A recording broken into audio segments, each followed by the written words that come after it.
نلتقي بمعالي المحافظ اللواء عماد كدواني لمتابعة سير العملية الانتخابية من خلال غرفة العمليات الكائنة بمبنى المحافظة. أهلا بمعاليك معانا. أهلا بحضرتك وصباح عليك وعلى المشاهدين.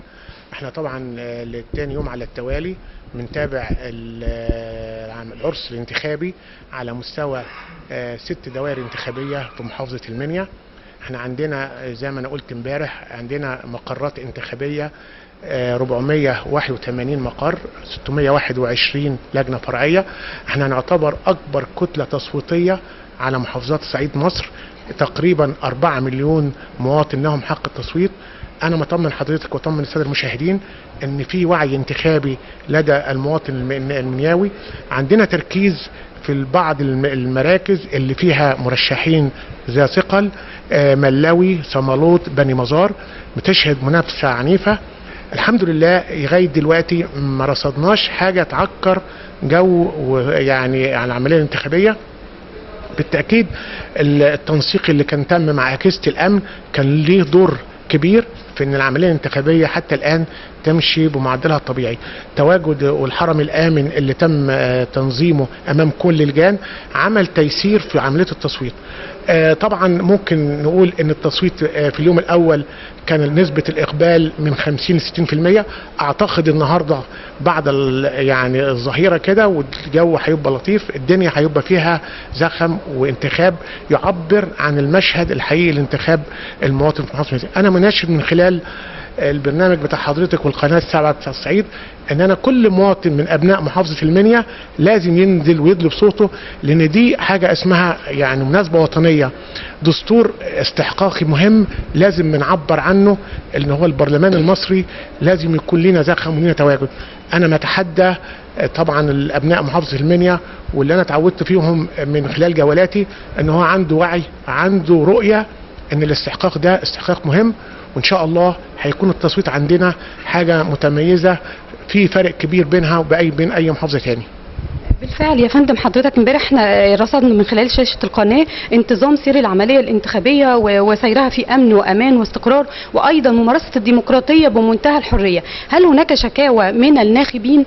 يعني احنا عارفين ومتاكدين ان من خلال مشاهدتنا ومن خلال متابعتنا بالكاميرات في القناه ان كل الناخبين الحمد لله عندهم حاله من الامتنان لممارسه العمليه الانتخابيه. هل في شكاوى من الناخبين؟ الحمد لله احنا ما فيش رصد شكوى تعكر صف العمليه الانتخابيه، لكن طبعا في حاجه اسمها ايه، منافسه بين منافس مرشح ومرشح، اهليه مرشح واهليه مرشح، بس دي كانت منافسه في اطار الطبيعي لاي انتخاب، وده اسمه الحراك بين القرى وبين التحدي وميفرض الافضل. يعني بمعنى ايه، الانتماء للقبيله والعائله والاهل بلدي واهل قريتي، ده اللي بيبقى فيه زخم لكن ليس له تأثير على الانتخاب.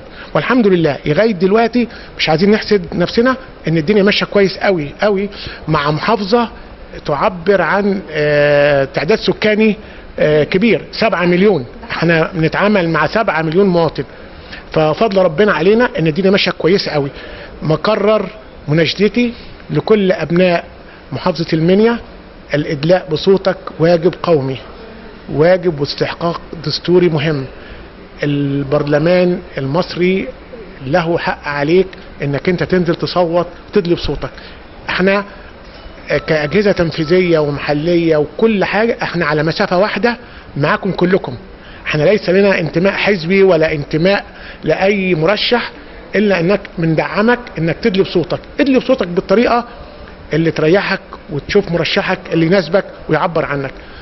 يعني ده طلب من اهالي ومواطني المنيا، ومكرر وعيد ده استحقاق قومي لبلدنا، وليها حق علينا ان احنا نثبت للعالم ان احنا عندنا وعي نقدر ننفذه ويكون لنا زخم في محافظه المنيا واولوياتها ان شاء الله. وجود معاليك في محافظة المنيا لا ينكرها أحد. يعني رأينا عدد من الطفرات التنموية على كل المستويات، والنهاردة بنشوف أكبر يعني مثال لهذا هو التنظيم المستقر للجان الانتخابية وللعملية الانتخابية وسيرها في سهولة ويسر. كمان عندنا فئات كتير من الشباب اللي بيمارسوا العملية الانتخابية للمرة الأولى في عمرهم، وده برضو فئة جديدة شفناها موجودة في اللجان الانتخابية. هل حضرتك قمتوا كمحافظة بحملات توعوية أو ندوات أو أي نوع من أنواع التوعية لوجود وجود هذه الفئه ووجود فئات كمان من السيدات مختلفه في جميع اللجان؟